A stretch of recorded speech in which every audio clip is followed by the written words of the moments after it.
Hello Brian, welcome to easy academic solution. তো আশা করছি তোমরা সবাই অনেক বেশি ভালো আছো। তো আজকের এই ভিডিওতে আমরা মূলত আলাপ করব যে সকল যে শিক্ষা প্রতিষ্ঠানের শিক্ষার্থীরা যে মিড ডে মিল পাবে, অর্থাৎ যে মধ্যাহ্নকালীন একটা খাবার পাবে, সেটা নিয়ে একটা যে নিউজ প্রকাশিত হয়েছে সেটা আজকে আমরা আলোচনা করার চেষ্টা করব। তো তোমরা যারা নতুন আছো এবং এখন যে এই চ্যানেলটিকে সাবস্ক্রাইব করেনি, দ্রুত সাবস্ক্রাইব করে নাও।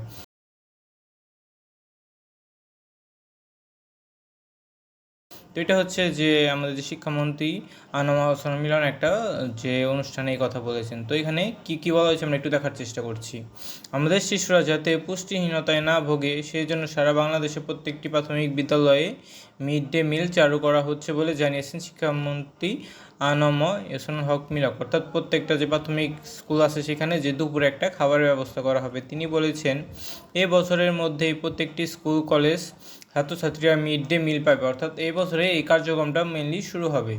বৃহস্পতিবার Mirpur national Bangla school and কলেজে প্রাথমিক বিদ্যালয় গোল্ড কাপ ফুটবল টুর্নামেন্ট বালক বালিকা 2026 জাতীয় পর্যায়ে খেলার উদ্বোধন করার সময় তিনি এই কথাটি বলেন।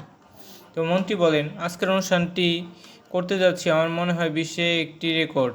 65,000-এর উপরে প্রতিষ্ঠানের এখানে প্রতিনিধিত্ব রয়েছে। এখান থেকে বেরিয়ে আসবে আগামী দিনের মেসি। ছোট থেকেই তাদের নিরাপদ ও খেলাধুলার সৃষ্টি করেছি। আমরা দেখেছি এশিয়ান গেমসে নারীরা জিতে এসেছে।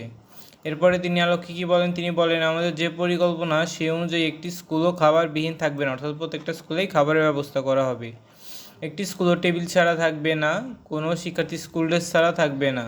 তাদের জন্য আমরা সব ধরনের আরামদায়ক শিক্ষার ব্যবস্থা করছি। সামনের দিকে তারা এগিয়ে যাবে। এরপর তিনি আরও কী বলেন, আমরা দেখতে চাই না শিশুরা ব্যাগভর্তি বই নিয়ে শিক্ষা প্রতিষ্ঠানে যাচ্ছে।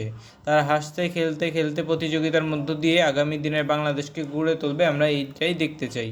তো তিনি এই কথা বলেন। অর্থাৎ প্রাথমিক যে স্কুলগুলো আছে সেইখানে কি করা হবে, আস্তে আস্তে যে দুপুরের একটা খাবারের ব্যবস্থা করা হবে, যেন আর কি সবাই যেন পর্যাপ্ত পরিমাণ খাবার পায় প্রত্যেক শিশু, এবং যাদের যে স্কুলের ব্যাগ বা বই খাতা বিভিন্ন সমস্যা আছে সব কিছু আস্তে আস্তে সমাধান করার জন্য বিভিন্ন স্টেপ নেওয়া হচ্ছে। তো এই কথাগুলোই তিনি মেনলি এখানে বলেন।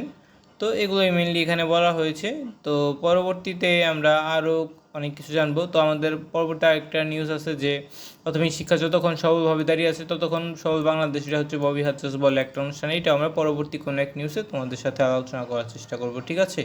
তো আজকের এই নিউজটা এ পর্যন্তই থাকবে।